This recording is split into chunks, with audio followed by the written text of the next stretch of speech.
let's talk about the Recycle Across America standardized labeling program that you guys have implemented there.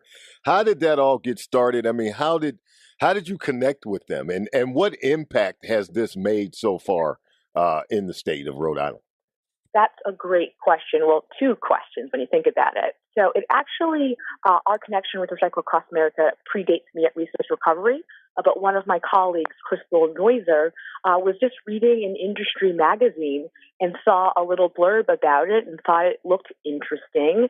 So, we do what everyone does. You Google and you go to the website. And she saw this collateral piece that Recycle Across America still uses, and it's kind of a montage of different bins of different colors and sizes and labels, and it just really showed the chaos that exists today in the recycling community. Hmm. People are confused. I mean, Right. every bin looks different. Some are blue, some are green, some are big, some are small. It's really confusing for people. Right. And we since our facility switched to single stream in 2012, we've seen a tremendous uptick of contamination in our mixed recycling stream. So we were looking for a way to help get rid of that confusion. And it sort of started there with a couple initial conversations. And since then, now we have over 58,000 Recycle Across America labels on bins across the state. We just completed a wildly successful Let's Recycle Right public education campaign, which featured the Lieutenant Governor, among other individuals here in Rhode Island. And it's been really impactful in our state, and we're just happy to be part of this standardized movement because recycling in this country is broken. So anything that we can do to fix it and work together as a unit is a win for us here in Rhode Island. And it sounds like it's working. You mentioned a key point there. You guys just finished doing some education to the public, and it sounds like it's being perceived well. Share with us, the intake. I mean, how are these people?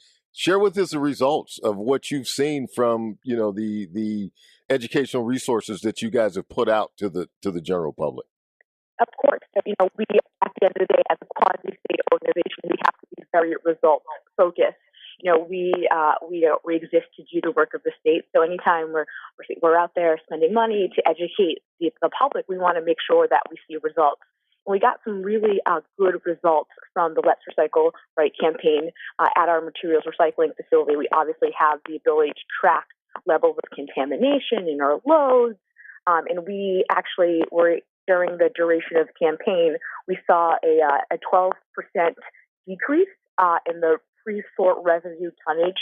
So basically, that means all the bad things that get pulled off when they come into the recycling facility. We saw a 12.9% reduction in that contamination, and we also this I don't want to get too technical here, but when the recycling trucks come to our facility and they tip on our tipping floor, if there's too much trash, so too many things that doesn't belong, from the dirty diapers to food waste to textiles to scrap metal, all those things that just have no belonging in the mixed recycling bin, we saw a 18.2% decrease in the tonnage of MRF rejected loads. Recycle Across America. Recycling in the U.S. is in a crisis, and as a result, people are accidentally throwing tons of garbage in recycling bins. So let's fix it, shall we? The nonprofit standardized labels for bins help people recycle more and recycle right. To learn how you can be part of this national movement to fix recycling, visit recycleacrossamerica.org. You may not have a hard number for this, but can you just share with us a little bit of the impact of all this, the recycling of all this waste and the economic impact it's had on the state of Rhode Island?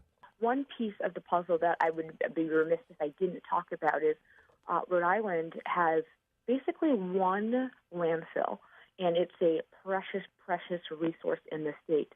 So anytime things are recycled and don't end up in the landfill, and anytime we're able to divert something, that helps increase the life of the landfill, which is pretty exciting. Also, the materials that are coming into our recycling facility, we sell. And what's great about that is we sell it hopefully and typically when markets are good for a profit. Mm-hmm. Some years we can have so much as $2 million worth of profit.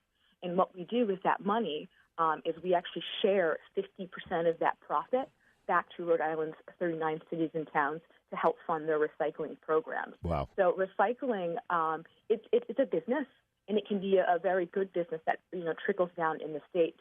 Unfortunately, because of contamination, because of some of the issues that have been happening with China and their new import policies, recycling markets aren't as healthy as they have been in previous years. But, we manage volatility pretty well, and we're hoping that markets will improve. So we might not have a profit to share with our cities and towns this year, but we're hoping that's something that will pick up in the next year or two. Recycle across America. Recycling in the U.S. is in a crisis, and as a result, people are accidentally throwing tons of garbage in recycling bins. So let's fix it, shall we? The nonprofit standardized labels for bins help people recycle more and recycle right. To learn how you can be part of this national movement to fix recycling, visit recycleacrossamerica.org.